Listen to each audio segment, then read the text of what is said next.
How is everybody doing? And welcome back for another Strength Chat episode. Today, I have got a very special guest for you. Today, I'm joined by the co-owner and coach at JPS Health and Fitness. Today, I am joined by the one and only Sam Schepis. How are you doing?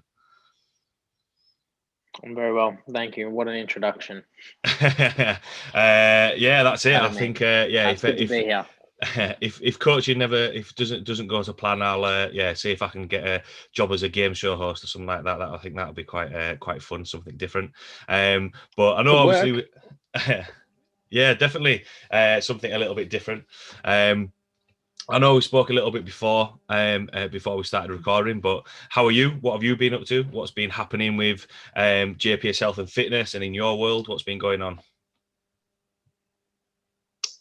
I'm well, thank you. I feel like I'm a very fortunate individual. I get to do something that I really do love every day. So personally, going really well, which is great. Um, Us and JPS, well, like we spoke about, we're back operating pretty much as normal. So very fortunate for that, which is excellent, I guess, for a lot of Melbourne-based gyms.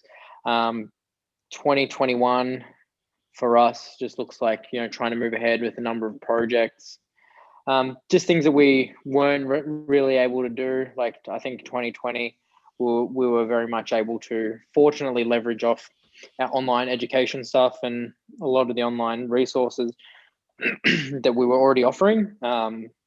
So definitely just focus with survival really for 2021, making sure we got ourselves and the team through in one piece, and we were able to come out the other side in a way that we would be in a situation where not only are we still operational, but we can potentially capitalize on some more opportunities.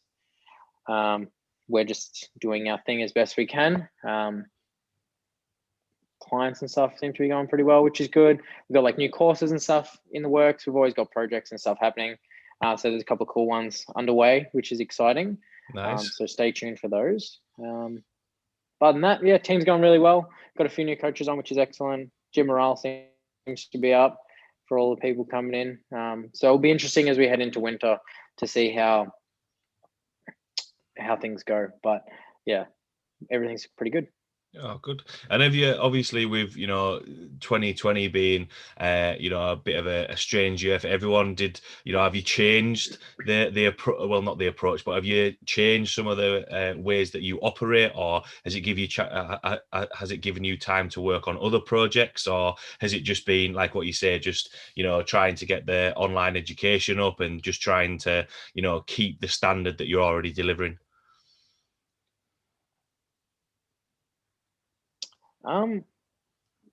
It definitely gave us a chance. Like last year, definitely afforded us a chance to direct some attention towards other parts of the business. And I think if anything,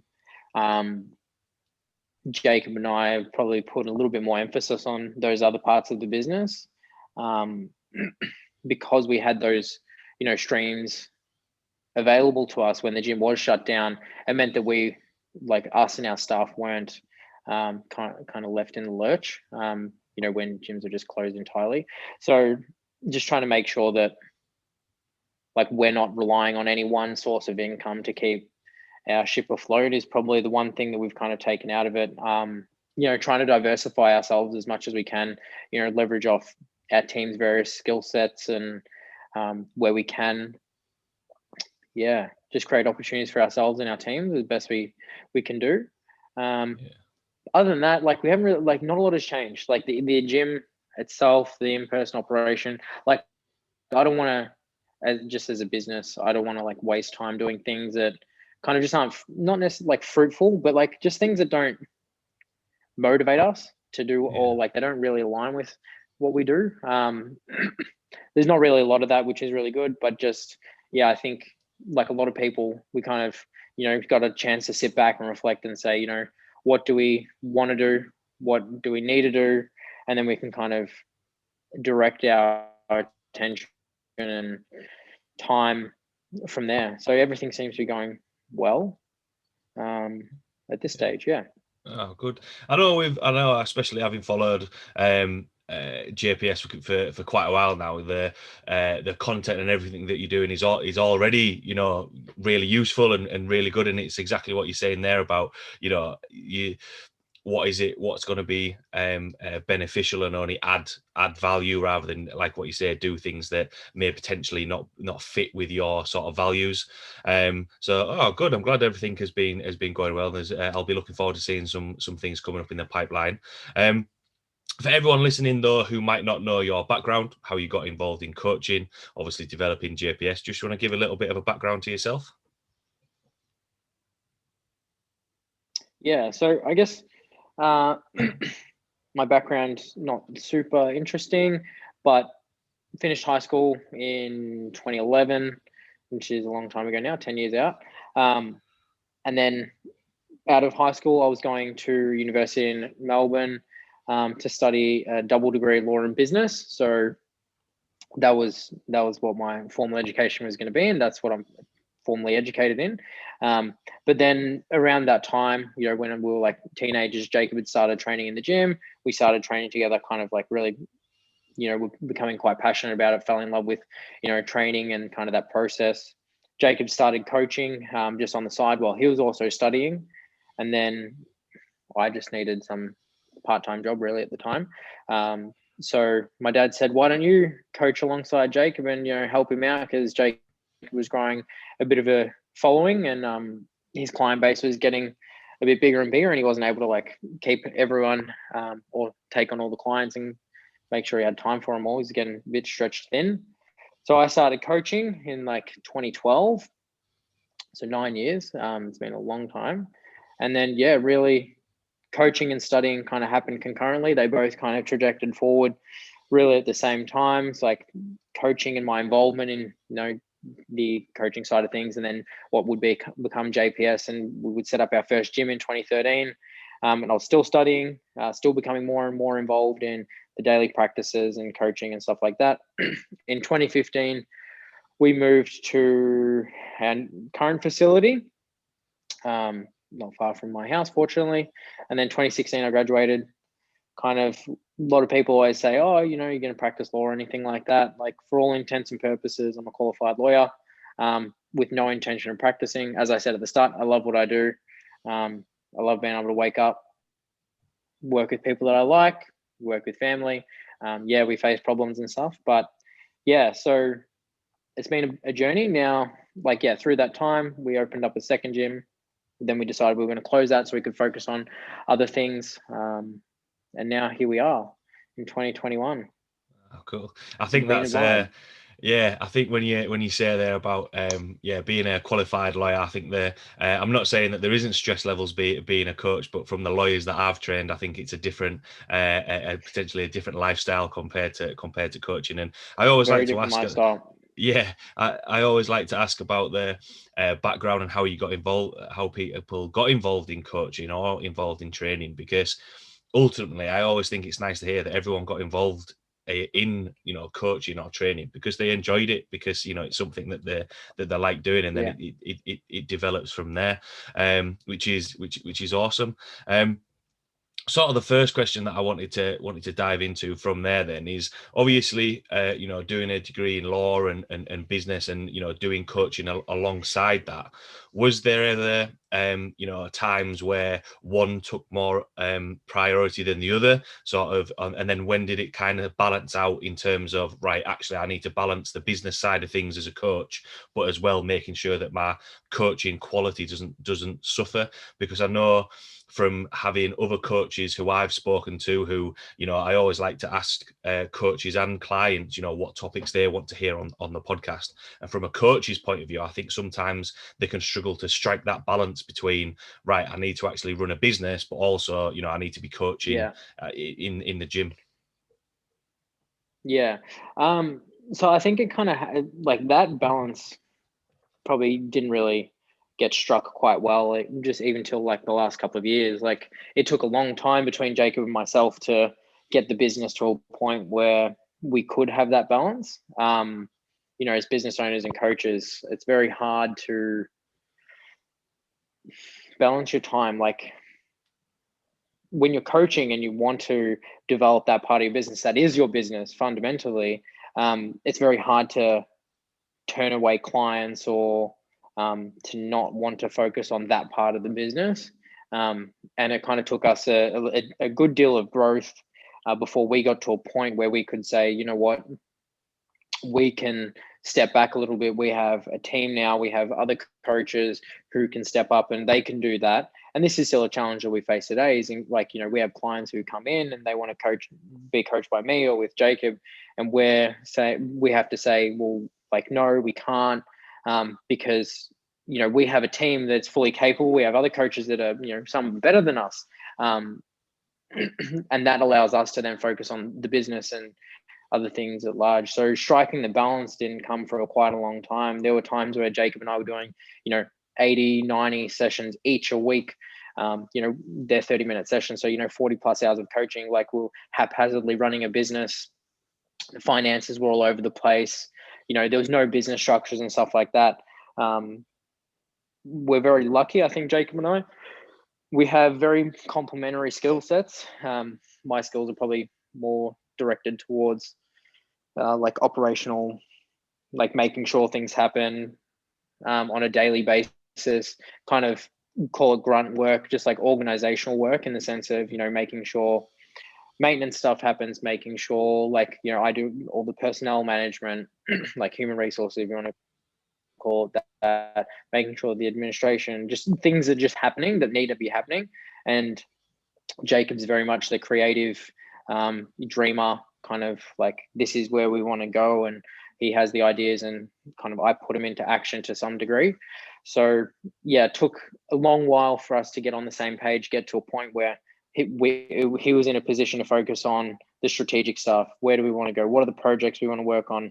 Then having a team that could support us, that we could also support. And then, yeah, I still coach heaps, like more than Jacob wants me to, but I enjoy coaching. So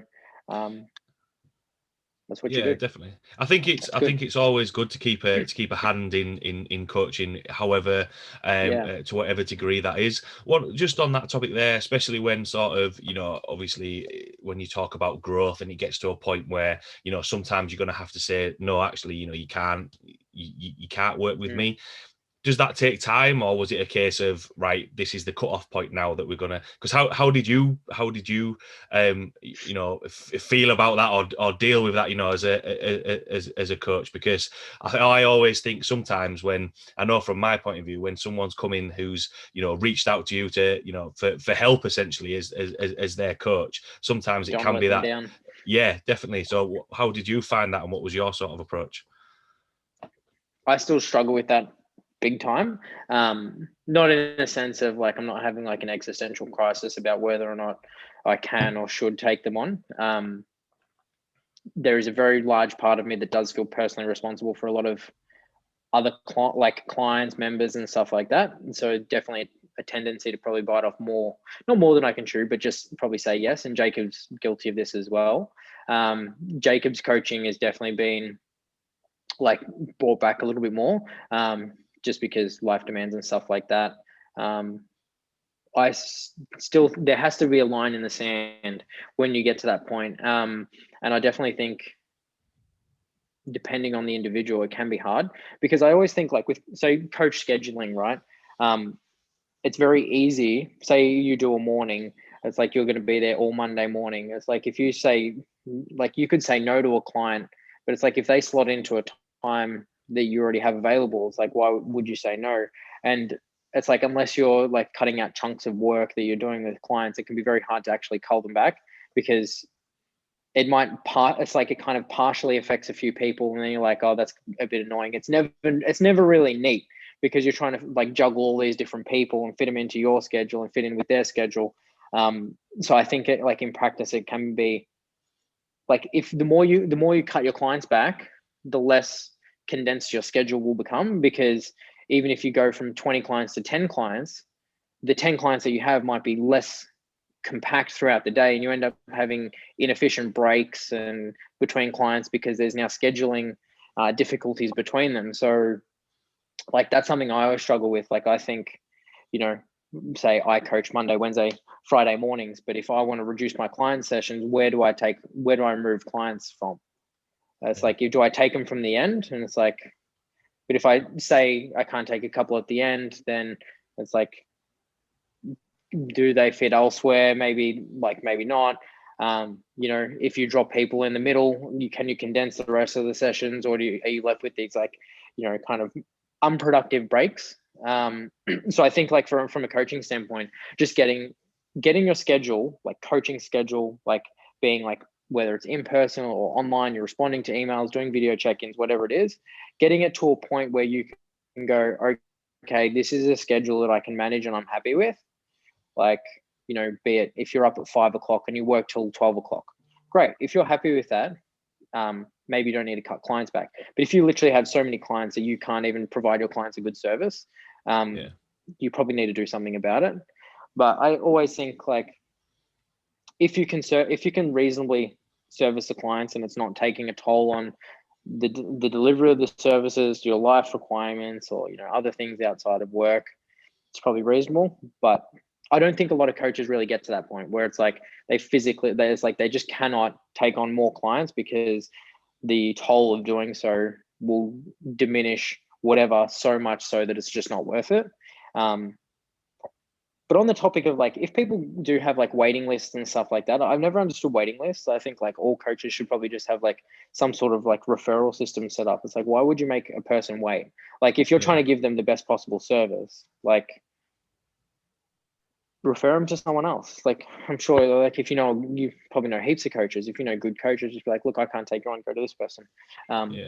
But yeah, I think scheduling issues you need to be somewhat firm with them, but also appreciate that when you're working with other people, you're at their whim and will to a degree. So there's some degree of, you're just going to have to work around it and accept that if you're trying to cut clients back, then you may have gaps in your schedule. And if you're not going to productively use that time, or you can't productively use it because there's like small gaps, or, there's that crossover period between coaching times, then you're probably better off just having someone in that spot. And not cutting back so much. Yeah, definitely. I think the scheduling and the time management side of things is really important. And just touching on or building on that topic there, do you think that's why, or it's made it potentially a little bit easier or manageable over the time that you've coached with, adding coaches to your team who what's the word I'm looking for? Maybe trust, that you think, right, well, actually, like you said it there, that you and Jake can take a little bit of a step back, focus on other bigger projects, but you've got a team there that you trust, that that they're sort of bought into what you want as coaches. And then on the flip side of that, for coaches listening that might be just working by themselves, what would be some red flags of not managing time very well, or seeing a drop in service quality from the business and the coaching point of view? Yeah. Okay. So there's two questions there. So the first Sorry, one I kind of bombarded you there. No, that's okay. I'm just trying to remember. So the first one was just about, so like just having others that you can rely on, I guess.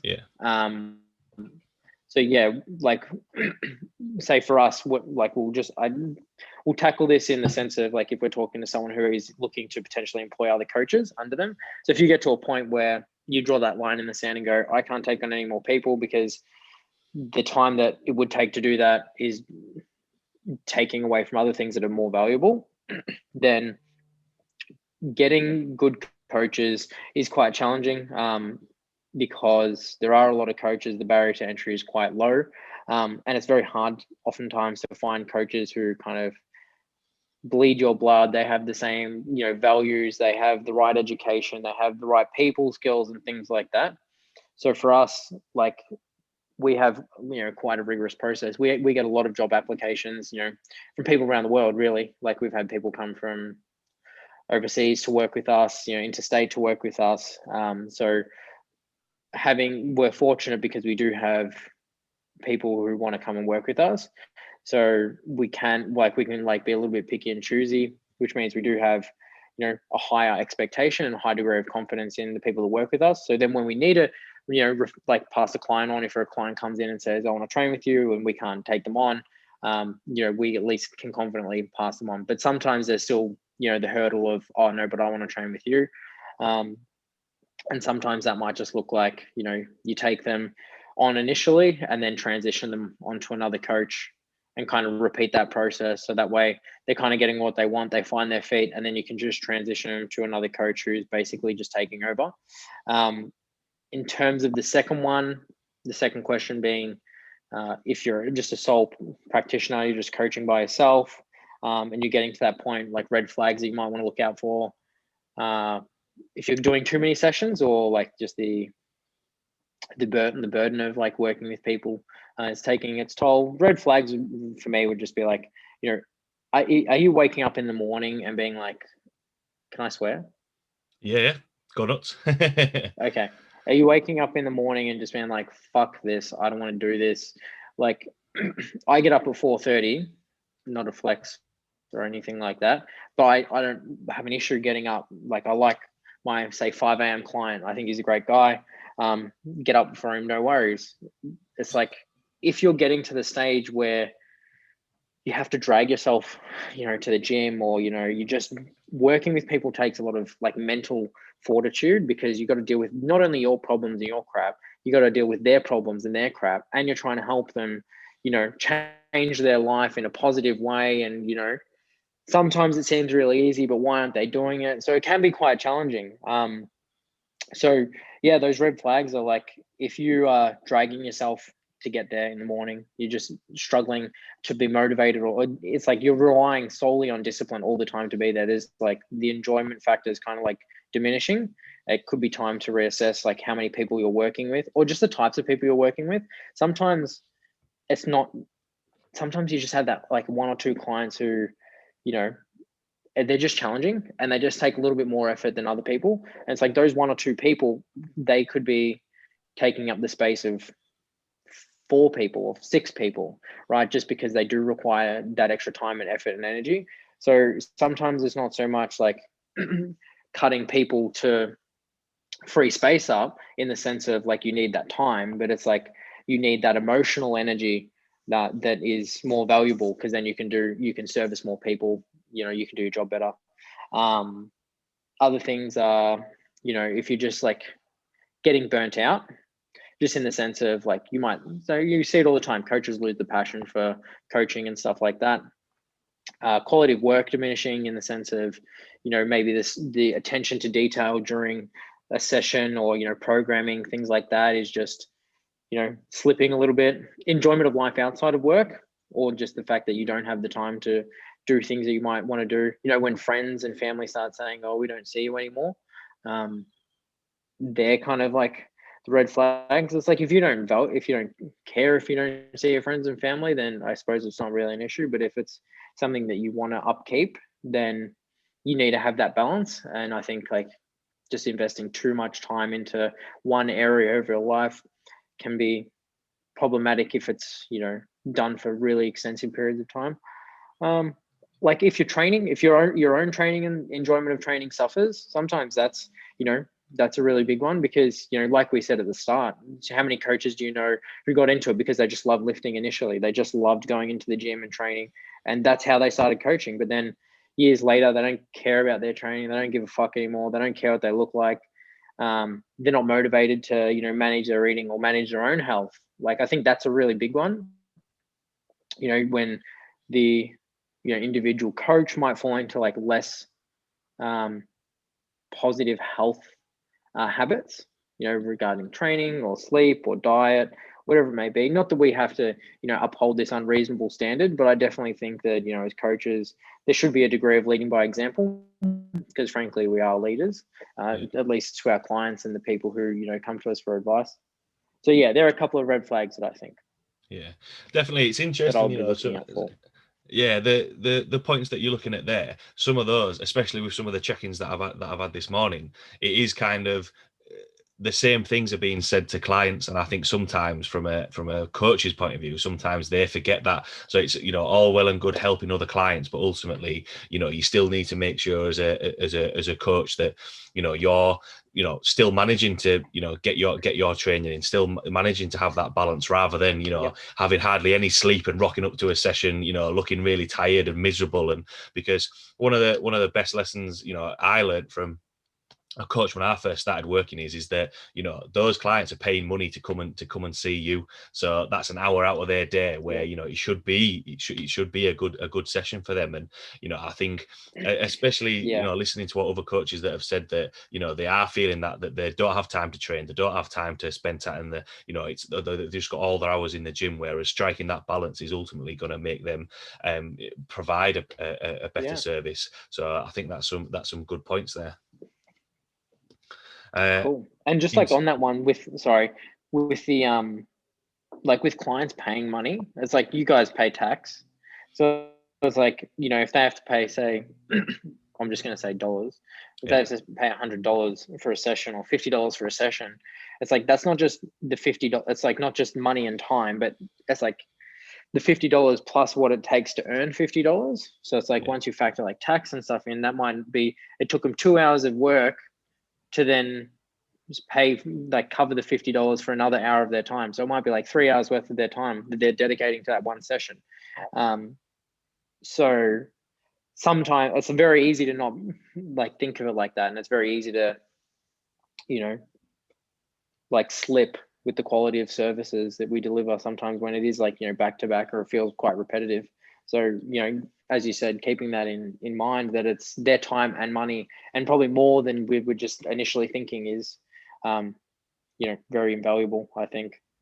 Yeah, I think that's a good topic to mention about, sort of, especially when it comes up to, you know, just on the topic of costing up, and, you know, what you're going to charge. You still need to make sure that it's actually going to be profitable for you, that it's going to be worth your time. I know, you know, we touched on it at the start of this chat about, you know, we as coaches, we want to help people, but ultimately, you know, it is a job. You do need to earn money at the end of the day. And I think, you know, that's something that, you know, you need to balance out, that it has to be worth your time. And then sometimes potentially they could make it a little bit easier to, you know,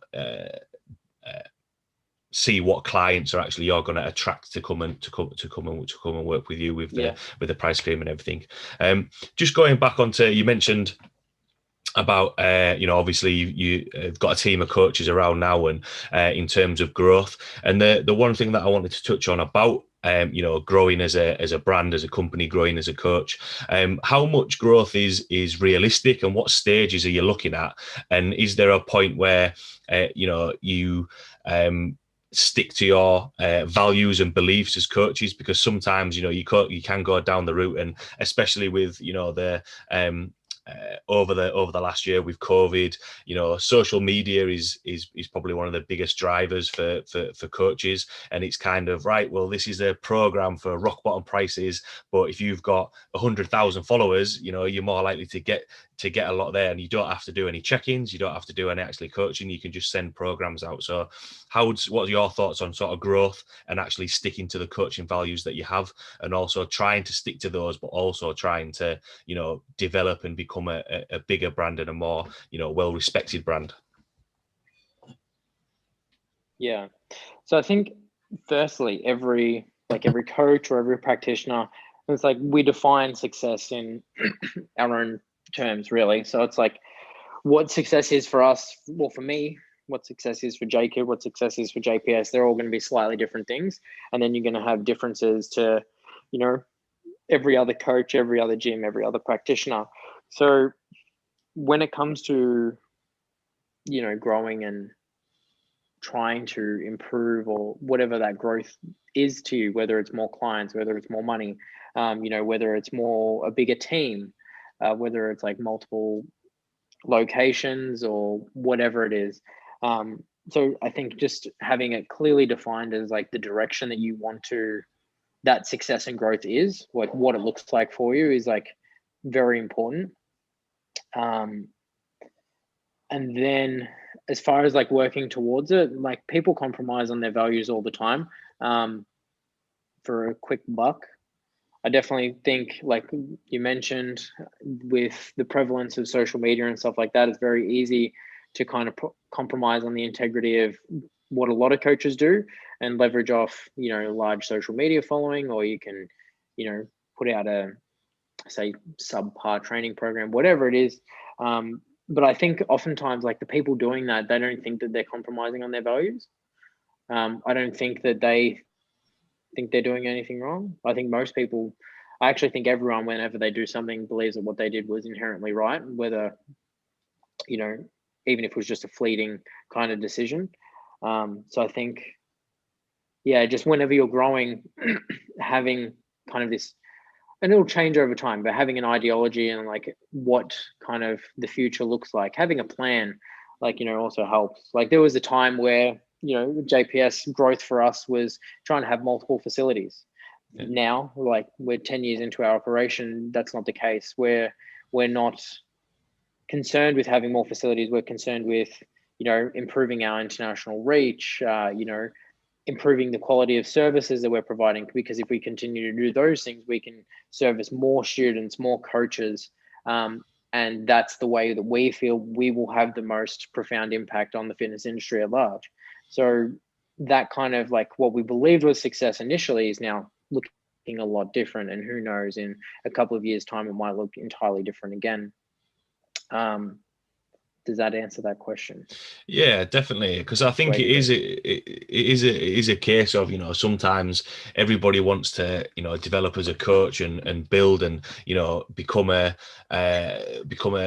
respected and well-known coach. And sometimes, you can look at things and be like, right, well, if I can do this, I can get so many followers and I can send this out. And sometimes it's kind of maybe I don't know whether the easier option is the right phrase, but looking at, well, why is that coach, or why have they done that so much? But exactly what you said there, I think not feeling bad that the plan will change, the plan will alter. I know the gym that I coach out originally, speaking with the owners, their plan was to open, multiple gyms, and now actually it's just completely changed, and the staff and coaches have probably changed over that time as well, because there's people that will leave and think, no, that doesn't match with what I want to do, and it'll change. And I don't necessarily think that's a bad thing. And one of the things that you said, and I actually wrote this down as impact on the fitness industry. And do you think that the coaches coming in, obviously that thought process of wanting to help people, wanting to give people the best quality service, do you think given time, because I know for me, when I first started off as coaching in the first year, I wanted to tell everybody everything, how much I knew about everything, and show off programming skills and everything like that. And as you develop as a coach, it's kind of, things get a little bit simpler, and you're wanting to put a little bit more quality out there. Do you think just with time that people will make an impact on the industry, and that comes with just more time in the game, if you like?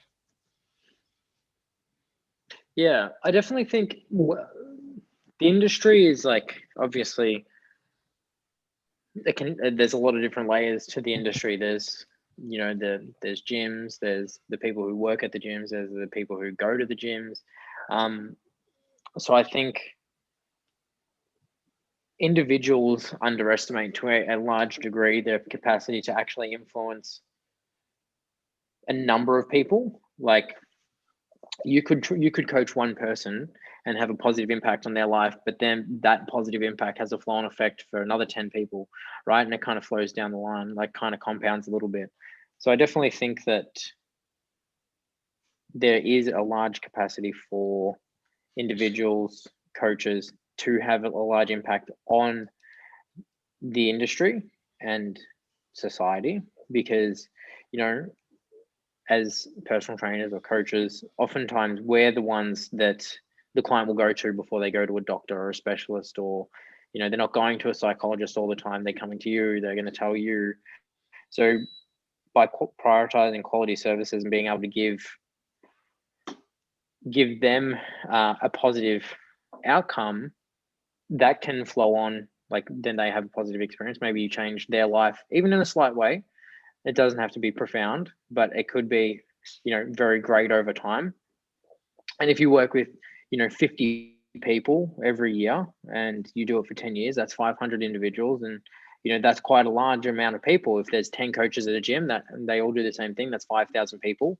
So I think that one individual can very much have a very large impact on a lot of people. And I think, just as a coach and someone who works with a lot of, like, a number of people, and, those daily interactions, saying hello to someone, saying, sending them a text and touching in to see how they're going, just unprompted, those things, they mean something. And that they're the things that change, not just, the industry, but the world. Like, I don't want to sound like, airy fairy or anything like that, but you can make someone's day by sending them a text and just seeing how they are. It's like, seems so kind of like nothing, but small things like that do make a difference. And I think, we're in a very, privileged job where, you get to try and have a positive impact on people in, their training, their diet, like their mindset, and all these things over and over again. So if you can just like have these like small positive, influences on people all the time, and all the people you're around, that will definitely have an influence on the industry. And I think, when coaches strive to be better themselves, they strive to know more, they strive to learn, to challenge their own beliefs and challenge that of the people they work with and they're around. And everyone's trying to advance society, really, by creating a race of superhumans that are, fitter, smarter, stronger, just healthier. That can only be positive. So I definitely think, changing the industry, improving the industry, and just the quality of life of, individuals who make up, our communities in the world, is something that every coach can do, if they wake up and want to do it. It's like, you could just wake up and be an asshole otherwise, and just drag yourself there and hate every minute and grease people off, and hopefully those people, don't get turned off. Like, you could easily have a really bad influence on people as well. Yeah, I think exactly what you said there about, doing the small things, because, the amount of times that, I'll always, when a client comes in, or when I'm speaking to a client, how are you doing? How's your day been? What's been going on? And straight away, it's a small thing that can make a big impact. It doesn't always have to be, when we're talking about impact on the industry, if you like, making a groundbreaking course that's gonna, absolutely blow things wide open and be like, wow, this is changing. Sometimes it's just those small things that that can help, which, yeah, definitely, I think is a good advice for coaches, going forward. Because obviously we've spoken a lot about, and I mentioned there about clients coming into the gym, but also, online coaching has always been around, or there's been an online platform there. I think maybe over the last year it's blown up quite a lot more with, now a lot more education online and all those sort of things.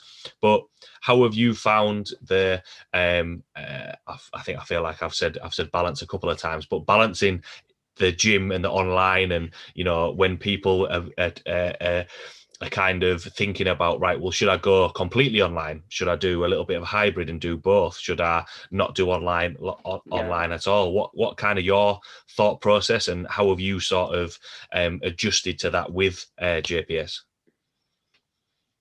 So you're talking about coaches moving to like an online practice? Yeah. Cool. So I think for online coaching, there should be a base level of competency as a coach. Okay, so it's like, for all the benefits of online coaching, there are absolutely limitations. You don't have, often, we're not doing it in means where we do get that, instantaneous feedback. Like, we're talking now, and there's, somewhat instantaneous feedback, but I still can't touch you, I can't, help you, I can't move around you. So there's still limitations, even though we have this, fantastic video call. So I think the first port of call is like understanding the limitations that there are when we are working online. So there's like lag times, there's more of a potential to have a communication breakdown or miscommunication, because, maybe you write something and they interpret it a little bit wrong. There's less of an opportunity to kind of explain. You might not, if you're doing it all over like text and emails. You miss out on a lot of those human interactions, like facial expressions and hand gestures and things like that. You can't touch them. So there needs to absolutely be a baseline level of competency to coach, because when you have a slightly restricted capacity to deliver services like ours, right? You can't touch people. You can't get that instantaneous feedback. You have to be able to work around it. You have to, right? Otherwise, the client's not going to get what they're paying for, really, or it's like the quality of service is just going to be lower. And a lot of coaches try and move to online so they can work from home, have more flexibility. They can coach more people. They can save time, save money. But I think online comes at a cost of the services that people receive often. I think that a lot of clients probably shouldn't do online coaching. I truly believe that. There's just not there has to be a certain level of competency for both the coach and the client. You have to pass the point of being able to coach people well enough to communicate and articulate yourself in the restricted forms that is online. And as a client, you have to have advanced to a point where there is a level of self-sufficiency and and just competency that you can go into a gym with a program, you can train, you understand how to do that. And just I think for online coaches, just building a sound system as to how they're going to approach their coaching. How are you going to deliver the program? How are you going to provide information to your clients? How are you going to gather information from your clients on a weekly basis? There are, when you don't have frequent, or it's like you're not spending just time with someone in person working on their technique, just discussing these things, it can become inefficient and ineffective. So I think if coaches are looking to make that transition and become online coaches, then you really need to work on your communication skills in the online platform. How are you going to communicate? Just before you jump headfirst into online coaching, trial it with a few people. I definitely think coaching people in person is absolutely an invaluable segue into that online coaching process. Most of the really good coaches that I know that work now exclusively online built their skill set working exclusively in person. It wasn't something that they just started with. I think now more than ever there's a inclination to want to start there. And I just think that to be truly successful, coaches should have that in-person experience, at least to a degree. Training yourself and stuff like that. Training yourself is one thing. Training your friends is another, but working with people who are paying you for that service. And then, I think just online coaches should probably more so vet the clients that they're working with, making sure that, there is a degree of competency so you can deliver the services. Because frankly, you don't want them to feel like they paid for your time and it was fruitless for them and they just wasted their time and money. And you don't want to, as a coach, bang your head up against the wall thinking that, why can't I get this client results? Because now they're taking up your time anyway. You're getting their money, but if you're unsuccessful with them, they don't get their results, then you can't market that, you can't promote that, you can't, you haven't really refined your skills other than, problem solving and troubleshooting. We want to try and do as minimal troubleshooting and problem solving as we can as coaches. Ideally, everything we did all the time would always work. But when it doesn't, that's a chance for us to look at what we're doing. But if everything's not working, at what point do you just look inward and go, okay, maybe this isn't, for me, or you need to refine your practices. But that's just some thoughts. Yeah, I think it's a little bit like, going to university, learning everything that you need to know. I've probably learned a lot more since actually leaving university and coaching on the gym floor.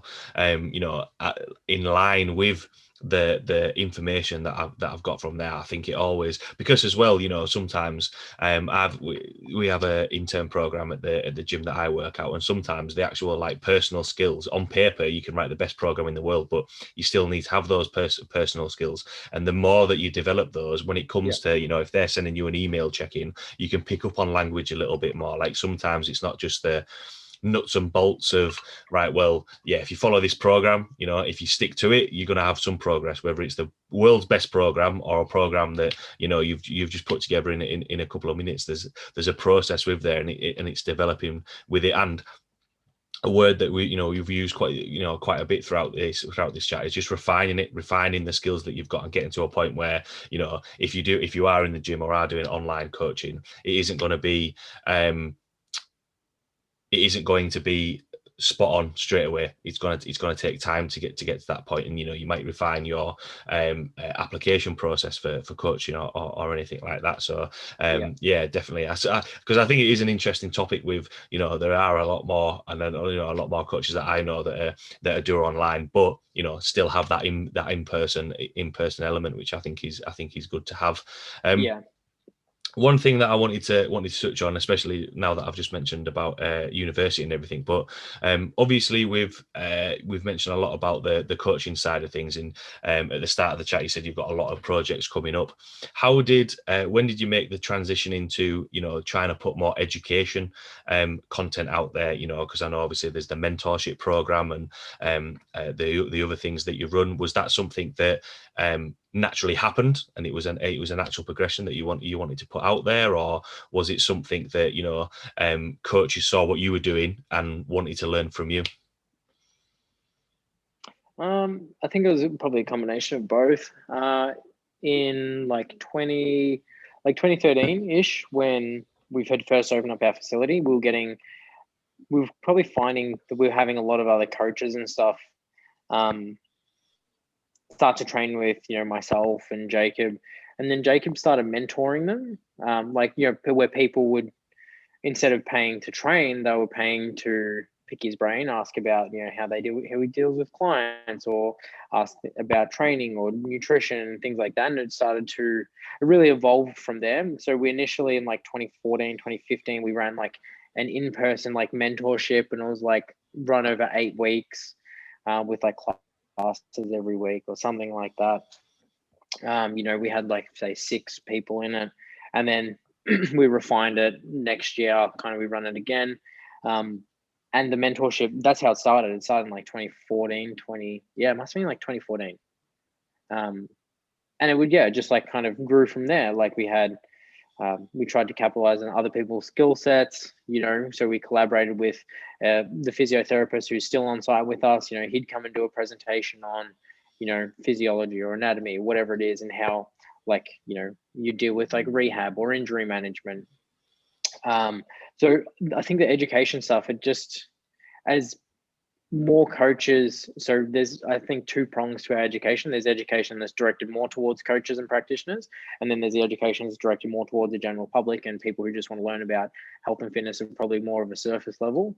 So the coaching, like, you know, mentorship and the more in-depth courses that are like accredited and stuff like that, they kind of developed as, you know, we started to get more and more interest from coaches and people within the fitness industry who were saying they wanted to come and learn from us. So we started to, you know, build courses, and really it was just trial and error. Like, we'd say, oh, this is a cool idea, we'll do this course. Like, our cousin, you know, was a practicing dietitian, you know, so we had, it was like I can't remember what the course was. It was like just a nutrition workshop that we ran for our clients.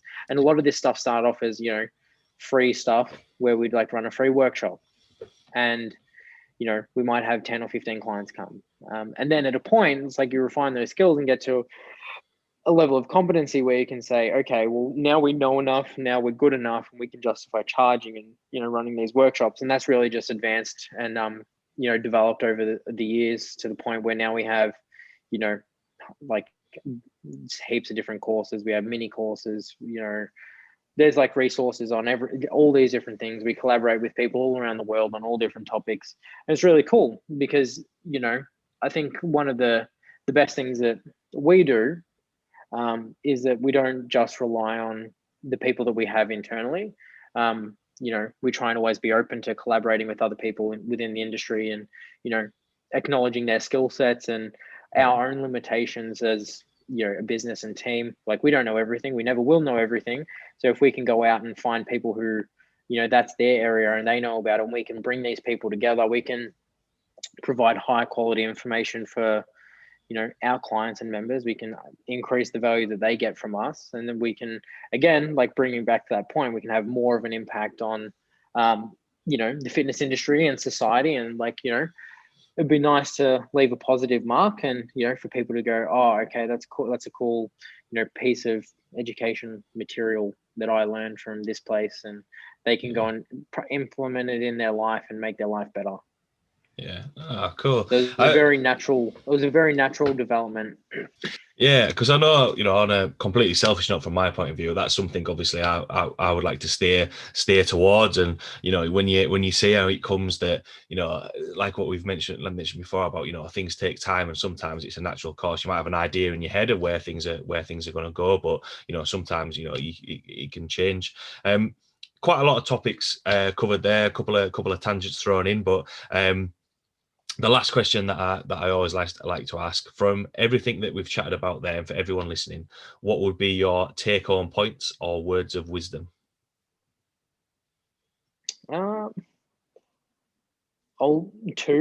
Two I have is, like, if everyone tries to leave the world in a better place than they found it, you apply that in anything, you will have a positive impact on the world.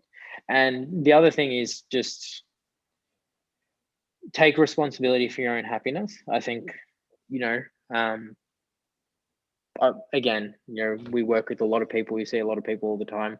I'm sure you do as well, where you work, particularly now that you're back working there. I think a lot of people kind of dwell on things that are out of their control, and they just don't take responsibility for their mental well-being to the degree that maybe they could. It's like a lot of our human experiences happens between our ears, and I think trying to look at things with a positive lens as much as you can. Like, obviously there are some times where that's that's challenging for whatever reason, but just doing what you can to be positive, have a positive outlook, try and find that silver lining, making the best of a bad situation, all those cliches, and just genuinely trying to, instead of like looking at it as like a half glass full, half empty, look at it half full, or whatever positive euphemism we want to use. But yeah, I just think people can take happiness into their own hands, make life a little bit better for everyone. Yeah, definitely. I think that's a good point to look at, because sometimes I think you can get caught up and get too stressed and worry about everything and all that sort of stuff. Whereas coming back to full circle, if you like, from what we said at the start, you get involved in the fitness industry, if you like, or coaching or training or the training world because you enjoy it. And I think sometimes that can get lost with trying to think about, right, I want to be the most successful coach that I can be. I want to work with the most clients. I want to do this. Whereas actually, sometimes just going back to the root cause of it and be like, right, is what I'm actually doing, am I still enjoying it? Am I heading in the right direction of where I want to be, sticking to my values and beliefs and that sort of stuff. But yeah, thanks a lot for taking the time to jump on, Sam. Really enjoyed the couple of topics that we covered there. For anyone listening that might want to, follow the, I've got any questions about what we chatted about today, or follow the content that yourself and JPS, put out there, where can people find you or get in touch with you? You can get in touch with me probably through Instagram's the best. I'm pretty sure my Instagram handle is just like @Samuel.Schepis, SCHEPIS. Otherwise, for actual more relevant and interesting content, just follow JPS Health and Fitness on Instagram, or JPS Education. That's where everything that kind of we're doing, is posted. So that's an easy way to keep up to date with everything that's going on. Otherwise, if people have specific questions for me, you can just shoot me an email, which is just samuel@jpshealthandfitness.com.au. And that's it. Awesome. That's me. Spot on. Thanks a lot for jumping on, Sam. Really enjoyed that conversation. No, my I think there pleasure. was some really useful content for me, for questions that I had in mind, but also for coaches and people listening there. So thanks a lot for taking the time to jump on. Thanks a lot to everyone listening, and I will see you all next week.